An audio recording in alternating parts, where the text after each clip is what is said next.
es dando fundamento, base, sustento para poder entrar a la cita más importante del día, la cita más importante del mes, la cita más importante del año, la cita más importante de tu vida, con la persona más importante del universo, tu Padre que está en los cielos.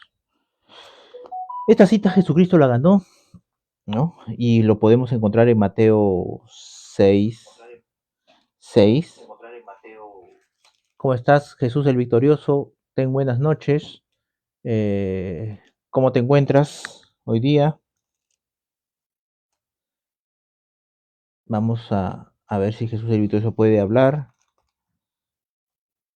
Capaz no está en su lugar para hablar, en el lugar donde tiene que estar para el hablar. Esperemos que se encuentre en un lugar adecuado para que pueda hablar y pueda escuchar su voz. Creo que, a ver, no tengo el audífono, está conectado. Ok, vamos a Mateo 6:6, ya que Jesús el victorioso no habla nada. Dice, mas tú cuando ores en secreto, y tu Padre que ve en lo secreto te recompensará en público. Dice que tu Padre está, no que tu Padre posiblemente esté, o quién sabe, capaz si ayunas 40 días vas a encontrar a Dios ahí. No, dice tu Padre está, tiempo eterno, tiempo presente. Entonces ahí podemos ver que Jesucristo, que es el camino, la verdad y la vida, que Él dijo, cielo y tierra pasará, mas mi palabra no pasará, y eso no lo dijo ni Buda, ni Dalai Lama, ni ningún otro ser humano que dijo ser una deidad, ¿no? Ningún otro ser humano que dijo ser profeta, ¿no? El único que dijo, el único que pudo atribuir esa característica a su palabra fue Jesucristo. Cielo y tierra pasará, mas mi palabra no pasará. Con esa contundencia, con esa firmeza, con esa certeza, y estamos a pasados 2000 años, y todos los que creen en Mateo 6:6 se encuentran con Dios. Se encuentran con Dios. Esa cita con Dios es la que cambia la vida de muchos seres humanos, muchas personas. Esa cita con Dios hace que Dios te dé la fe. Dice que en Romanos 10:17 dice que, y la fe es por el oír, y el oír ¿qué? La palabra de Dios. No las escrituras, sino el oír la palabra de Dios. Y la palabra solamente puede salir de alguien vivo, de la boca de alguien vivo. Entonces, la única forma de encontrar esa fe inquebrantable, esa fe que proviene de Dios, esa fe que puede mover montañas, es yendo a la cita con tu Padre.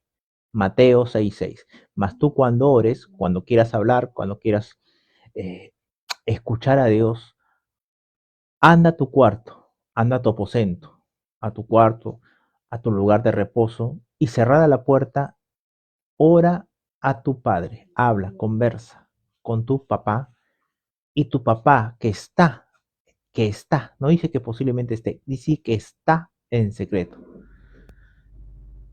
Solamente tú y Dios lo puedes saber. Ese es un secreto. Si tú se encierras en tu cuarto y cierras la puerta, ¿quién lo va a saber? ¿Tus padres? ¿Tus hermanos? ¿Lo que estás haciendo adentro? ¿Tus amigos? ¿Tus vecinos? A menos que lo publiques en las redes sociales. A menos que estés transmitiendo en vivo en tu cuarto. Son 3 puntos aparte, ¿no? Pero si tú cierras la puerta de tu habitación, de tu cuarto, ¿no? Apagas la luz, ¿quién va a saber que estás ahí? ¿Quién va a saber qué es lo que estás pensando? El único que conoce los secretos es Dios. Y tu Padre que está en el secreto. Y tu Padre que ve lo que haces en secreto, te recompensará en público. Y ese ver de Dios no es simplemente el observar. Nosotros cuando vemos utilizamos nuestro sentido de la vista, ¿no? Para poder observar y deducimos. No, el ver de Dios es ver eh, todo, hasta lo más profundo de tu ser. Ve absolutamente todo.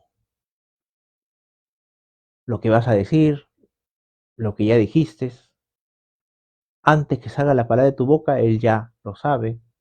Entonces, Si Él ya sabe aún las necesidades que tú tienes, dice, antes que le digas lo que necesitas, Él ya lo sabe. Entonces mucha gente pierde el tiempo diciéndole lo que necesita de Dios. Dios ya lo sabe. Es ridículo, es torpe, es incongruente ir a decirle a alguien lo que Él ya sabe. Cuando vas a esta cita, Jesucristo te lo dice, ¿eh? No lo digo yo, por eso le digo, ustedes pueden leer Mateo 6, más adelante Jesucristo argumenta, sustenta cómo debe ir esta cita, con qué palabras, da el protocolo indicado antes y después, que cuando vas a esta cita. Y él recomienda eso, dice, pero es decir, es ilógico que alguien vaya a la cita con Dios y le lleve sus problemas, sus angustias. ¿Por qué? Porque él ya lo sabe. Y si él está atento a eso, él va a dar la solución. Quiere decir que si vas a esta cita, hay alguien superior ahí y hay alguien inferior. Y te aseguro que no es Dios. Hay alguien que sabe todo y hay alguien que sabe algunas cositas. Hay alguien que es Dios y hay alguien que es creación o creado o criado. Hay alguien que es padre y hay alguien que es hijo. Hay alguien que es maestro y alguien que es alumno.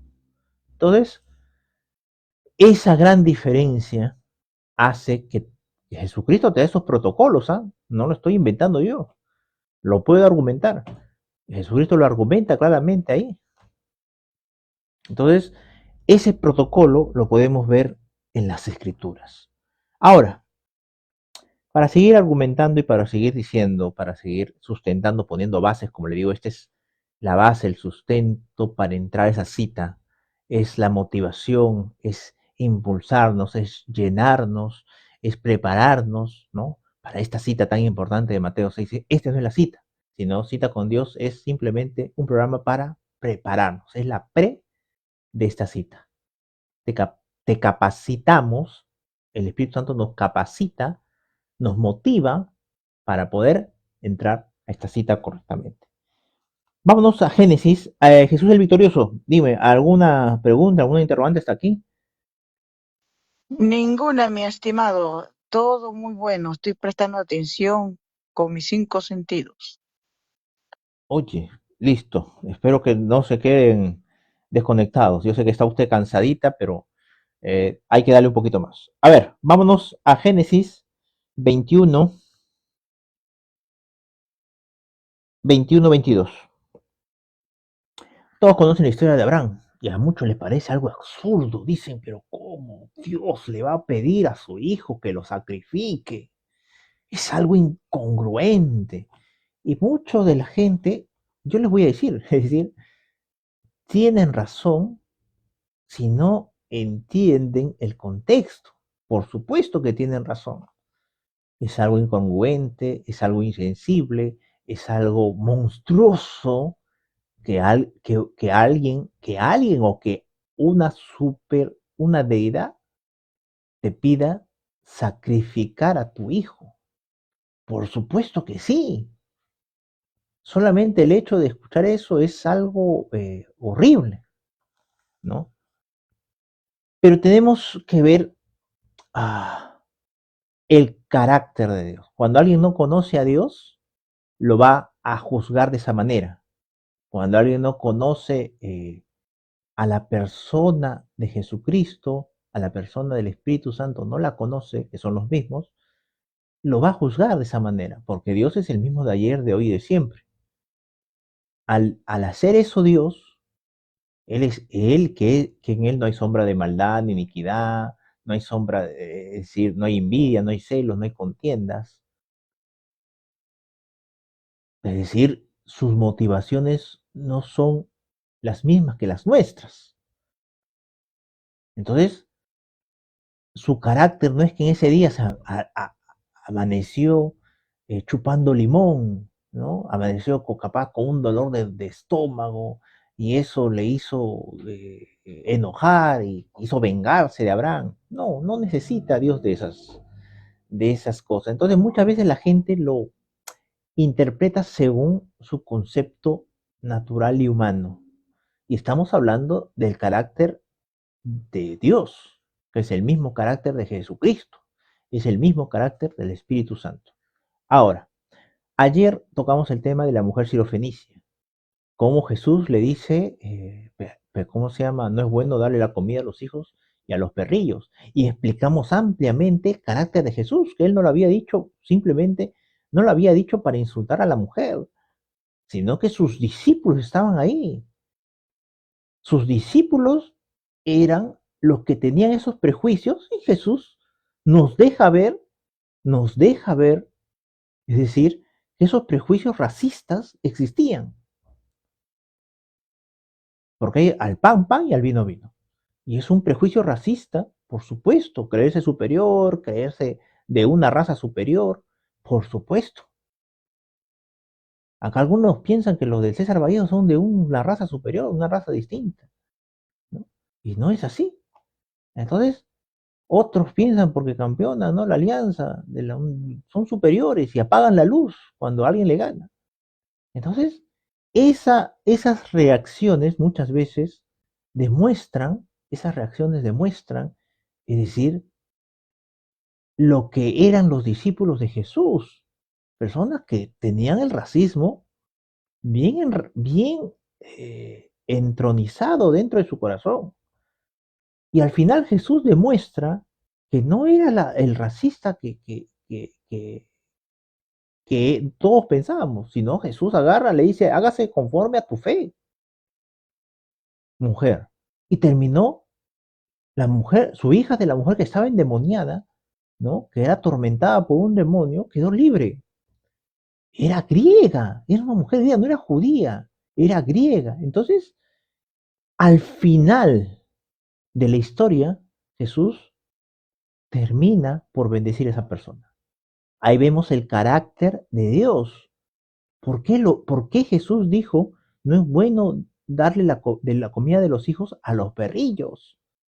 Porque los discípulos, ahí lo pueden leer, los discípulos le dijeron, Señor, esta mujer viene detrás de nosotros trayendo, gritando, trayendo voces, despídela. Y esta mujer gritaba, ayúdame, mi hija está endemoniada, ayúdame. Y los discípulos no tenían ni una gota de sensibilidad por esta mujer angustiada, entre lágrimas, llorando. ¿A cuántos médicos, a cuántos brujos, a cuántos espiritistas la habrá llevado y no encontró solución? Escuchó de un Jesús que dicen ser el Cristo, un gran profeta, y no dudó en llevar a su hija ahí, aún sabiendo que los judíos rechazaban a los que no eran de otra nacionalidad, como actualmente también hacen. Y Jesús demostró que no era de esa clase de racismo, sino que al concederle lo que la mujer vino a pedir, demostró que él estaba educando y enseñando a 12 discípulos, a sus discípulos.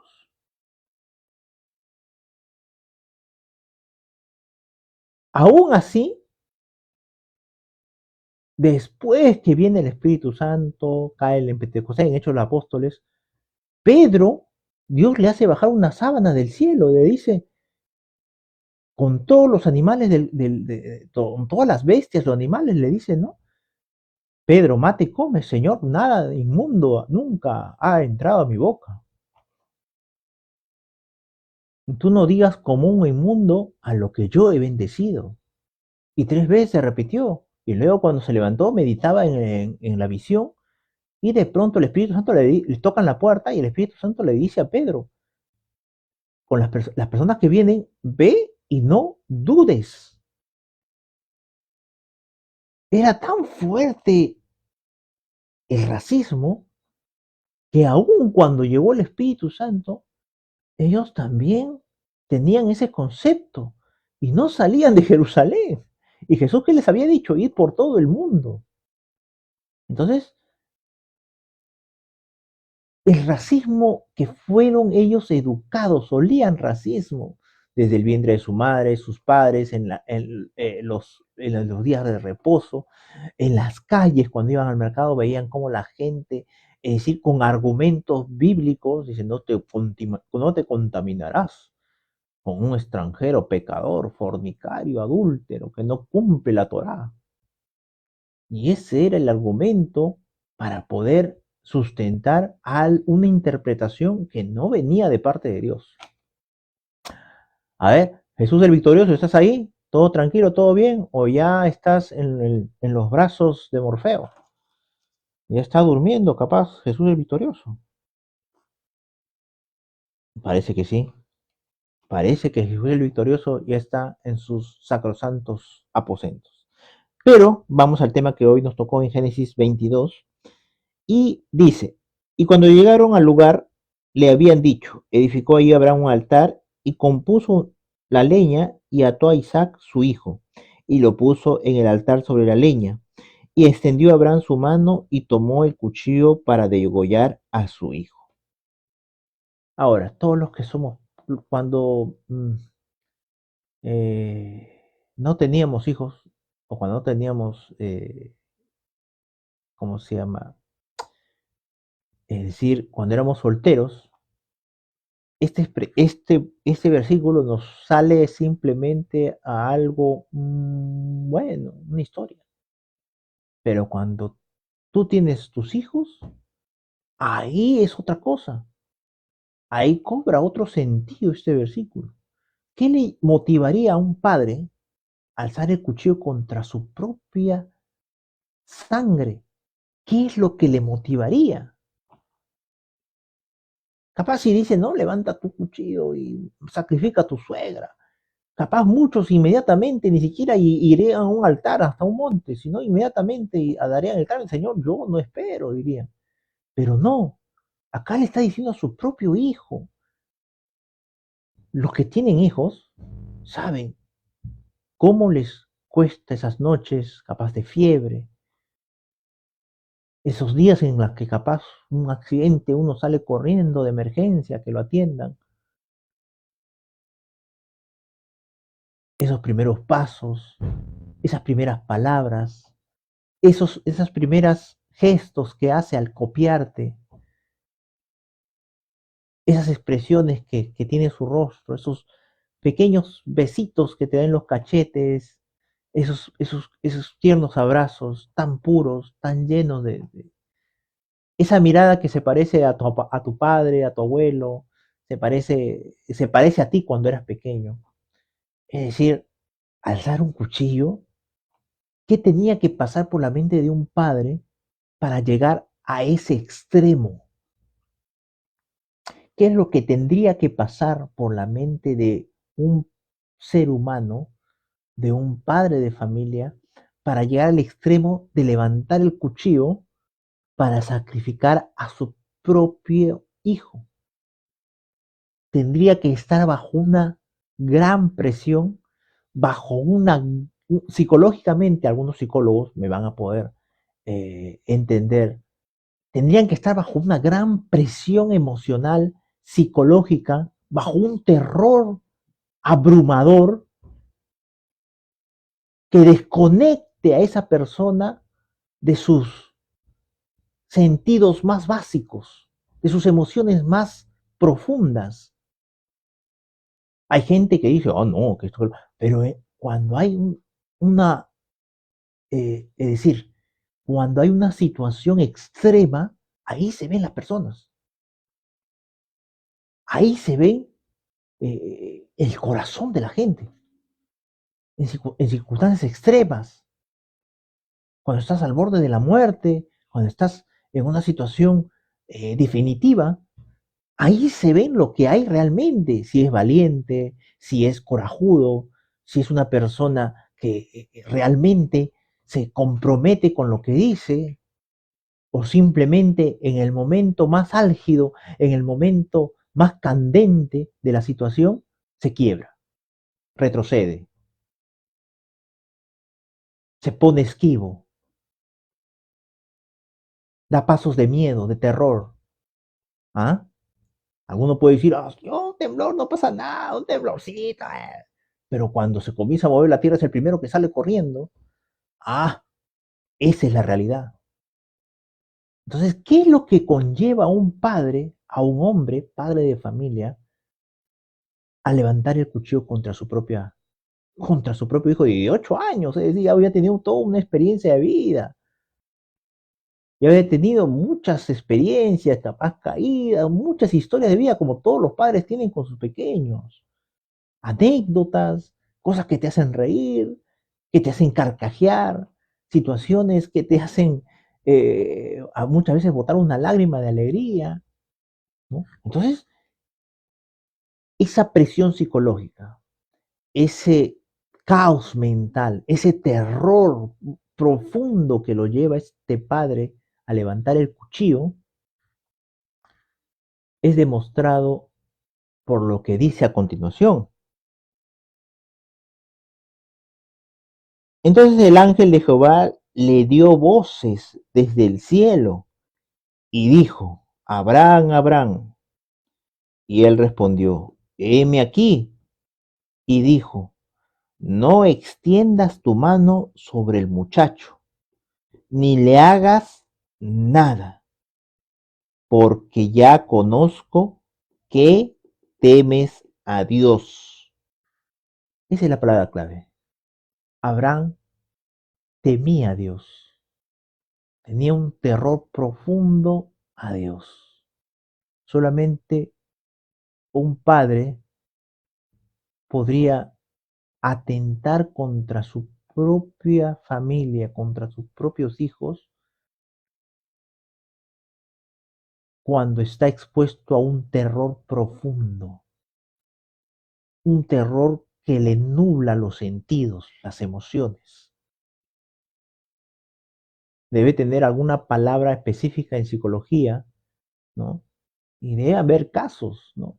De padres que han estado expuestos a terrores profundos y que de pronto desconocieron a sus propios hijos, a su propia sangre, y terminaron quitándole la vida. Y acá el ángel le dice, tú temes a Dios, le tienes un terror a Dios. Ningún padre en su sano juicio va a hacer eso, tan normal, no, no va a hacer eso, ¿no? Entonces, Abraham, el padre de la fe, ¿qué cosa? Le temía a Dios. Y si ustedes se acuerdan, el mandamiento principal, cuando le preguntaban a Jesucristo, ¿no? ¿Cuáles los principales mandamientos, ¿no? Amarás al Señor tu Dios con toda tu alma, con toda tu mente, con todo tu corazón y con todas tus fuerzas. Entonces, acá es temor a Dios. Y Dios, en su principal mandamiento, pide amar a Dios. Es totalmente equidistante, totalmente opuesto. No son, temer a Dios es una cosa y otra cosa es amar a Dios. Temer a Dios es lo que vemos en Abraham, que contra su propia carne y sangre iba a atentar. Eso es el humano cuando teme a Dios. Es el corazón del hombre cuando teme a Dios. Ahora, escrito está, eh, Salomón escribió, el principio de la sabiduría, que es el temor al Señor.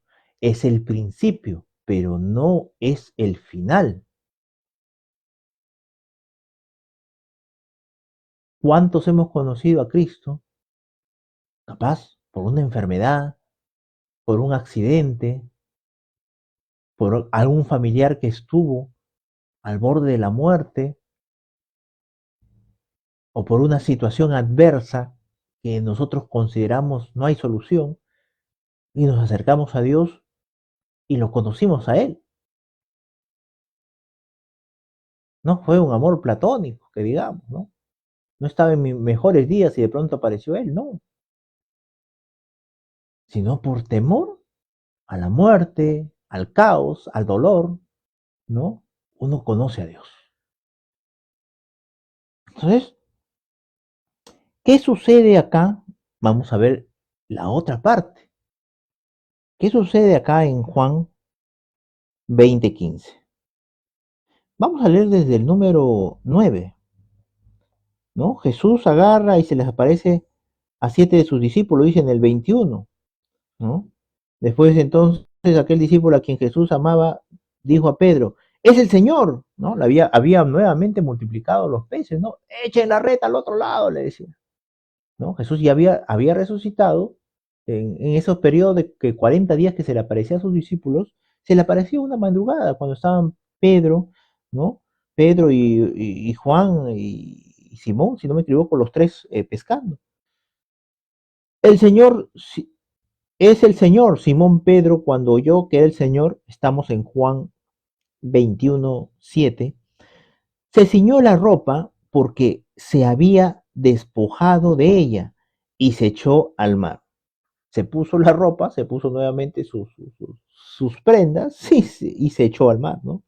Porque los marineros o los pescadores en esa época pescaban con muy poca ropa. El número 8 dice, y los otros discípulos vinieron con la barca arrastrando la red de peces, pues no dis- distaban de tierra sino como 200 codos. Al descender a tierra, vieron brasas puestas y un pez encima de ella, y pan. Jesús le dijo, traed de los peces que acabáis de pescar. Jesús preparándoles el desayuno, ¿no? En el número 11 dice, subió Simón Pedro y sacó la red a tierra llena de grandes peces, 153. Póngale solamente a 1 kilo cada pez, son 153 kilos, ¿no? Aproximadamente. Aproximadamente. Capaz era menos, capaz era más. Y aún siendo tantos, la red no se rompió. Quiere decir que, es decir, la red estaba llevando a su límite y Pedro más aún, ¿no? Era un hombre, un pescador, un hombre fuerte, un hombre criado con todas las riquezas marinas, ¿no? Entonces, en el número 12, 21:12 de Juan, dice, les dijo Jesús, venid y comed. Y ninguno de los discípulos se atrevía a preguntarle, ¿tú quién eres? Sabiendo que era el Señor. En el número 13 dice, vino pues Jesús y tomó el pan y les dio a sí mismo del pescado. Esta era ya la tercera vez que Jesús se manifestaba a sus discípulos después de haber resucitado de los muertos, ¿no? En ese periodo de 40 días, ¿no? En el número 15 dice, cuando hubieron comido, Jesús dijo a Simón Pedro, Simón, hijo de Jonás, ¿me amas más que estos? La pregunta fue clara, precisa, puntual. ¿Me amas más que estos? Le respondió, sí, Señor, tú sabes que te quiero. En el griego, la respuesta que da Pedro es, te quiero, te tengo cariño. Búsquenlo en el internet al griego y van a ver que no es la misma a la pregunta de Jesús. El te amo de Jesús no es la misma palabra que utiliza Pedro, sino dice, te tengo cariño, te tengo respeto, como un amigo, como alguien conocido. Él le dijo, apacienta mis corderos. ¿Qué dice el mandamiento? Amarás al Señor tu Dios. No dice que querrás al Señor tu Dios. Pedro le respondió a Jesús, Señor, tú lo sabes todo. Tú sabes que te quiero. ¿No le suena como a lo mismo de Abraham? Parecido. Qué decepcionante es cuando estás con tu pareja, los que tienen pareja, ¿no? Qué sin sabor deja cuando de pronto tú le dices, te amo, y ella te replica y su respuesta es, te quiero. Qué horrible, qué sin sabor, qué desubicada palabra. Por supuesto, es la misma, guardando la distancia, por supuesto, es la misma respuesta que da Pedro. Y Jesús No le dice, ¿sabes qué? Yo te amo, Pedro. A pesar que tú solamente me quieres, yo te amo. No le dice, hubiera quedado muy romántico, muy poético, hubiera quedado algo hermoso dentro de las escrituras, ¿sí? Pero Jesús le dice, apacienta mis ovejas. ¿Y él por quién vino Jesús? Por las ovejas. Le da lo que él con su sangre, con su vida,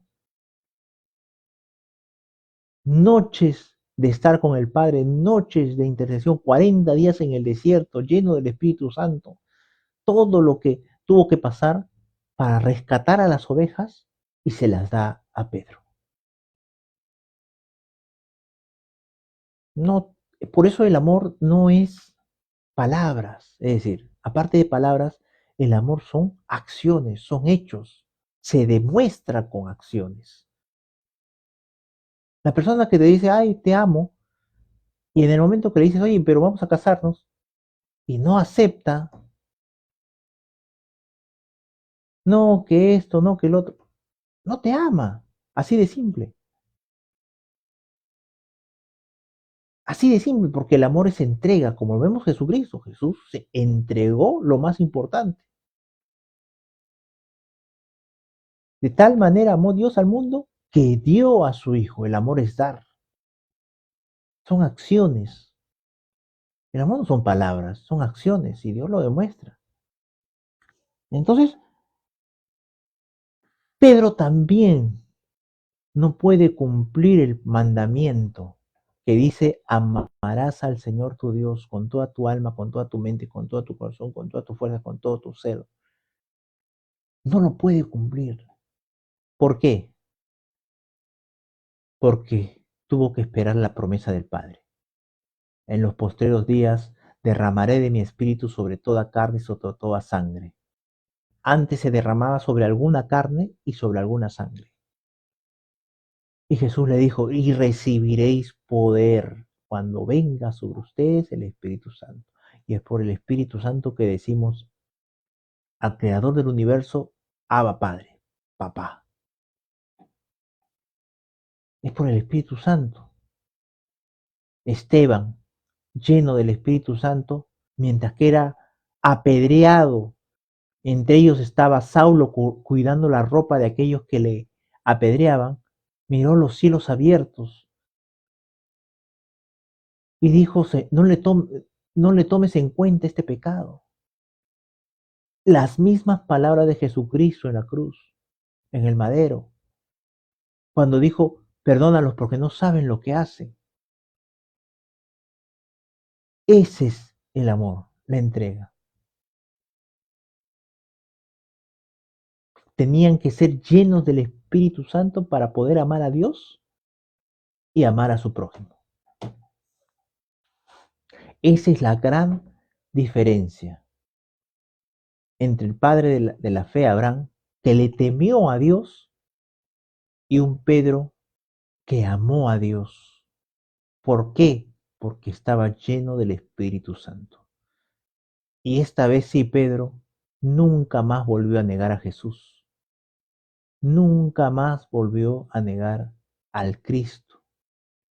Con los fariseos, en su casa, en la calle, con los amigos, con los enemigos, con quien sea, nunca más volvió a negar a Jesús.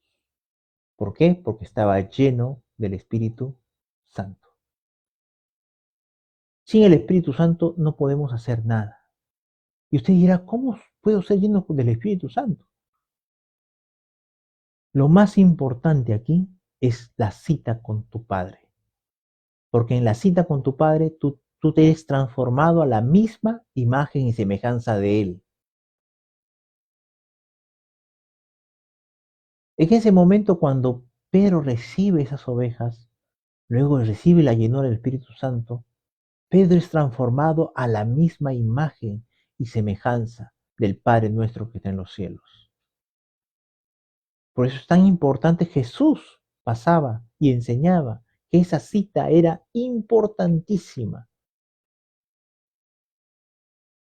En esa cita recibes el pan de cada día, ese pan espiritual que te nutre cada espacio de tu ser y tienes la fuerza el coraje, el pundonor para enfrentar cualquier situación, cualquier emergencia, cualquier vicisitud que se te presenta.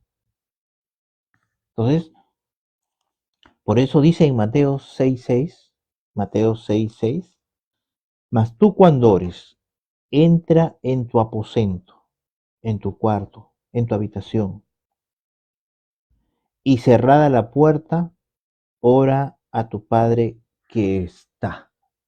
Él está ahí, esperándote. Has cometido errores, pecados, eso no importa.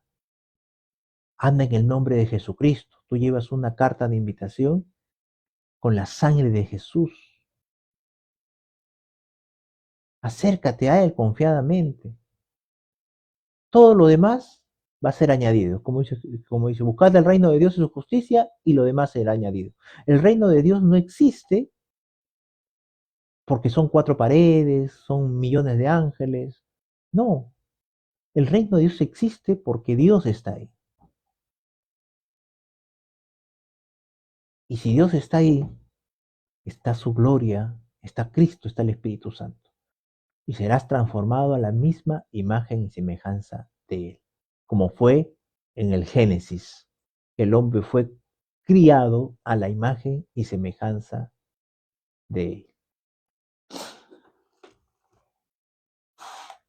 Esta cita hace de los cobardes, de los envidiosos, de los personas humanas, hace hombres indestructibles, hombres llenos del Espíritu Santo, llenos del amor de Dios, que es amor, gozo, paz, bondad, benignidad, templanza, mansedumbre y fe. Esa fe que no proviene del hombre, sino esa fe que proviene de Dios, esa fe que mueve montañas. Esa cita con Dios es la más importante del día, la más importante del mes, la más importante del año, la más importante de tu vida. No la pierdas por nada, porque es con la persona más importante de la historia de la humanidad. Esa cita lo va a cambiar todo, absolutamente todo. Que veas o no lo veas, sientas o no lo sientas, oigas o no lo oigas, si Jesucristo dice que tu Padre está, créele a Él, porque todo aquel que le cree nunca, nunca será defraudado. Él dijo, cielo y tierra pasarán, mas mi palabra no tendrá fecha de vencimiento, no caducará, nunca va a ser corrompida, su palabra es eterna. Ok, señores, hasta aquí llegamos en cita con Dios. Espero que el Espíritu Santo nos siga guiando, nos siga dando las fuerzas, porque de Él proviene absolutamente todo. Agradecemos a nuestro Padre que está en los cielos. Hasta una próxima vez. Mañana amasando la palabra a partir de las 11 de la mañana, 11 o 12, de ser el caso. Y o si no, lo obtienen los videos en YouTube, en Facebook, ¿no? Como Javier Finaflor, ¿no? Y hay también un TikTok que se llama Intérprete de la Ley, que es el Espíritu Santo, ¿no? Él es el intérprete de la ley. Es en Mateo 22-29. Ahí lo pueden encontrar al intérprete de la ley. Erráis desconociendo las escrituras y el poder de Dios.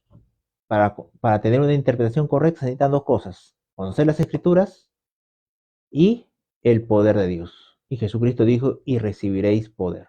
El poder de Dios es el Espíritu Santo. Sin esos dos componentes se hierra al conocerlas, al interpretar las escrituras. Ok, caballeros, muchísimas gracias, hermanos, todos los que están ahí. Muchísimas gracias, tengan todos muy buenas noches. Hasta una próxima oportunidad en Cita con Dios. Hasta pronto.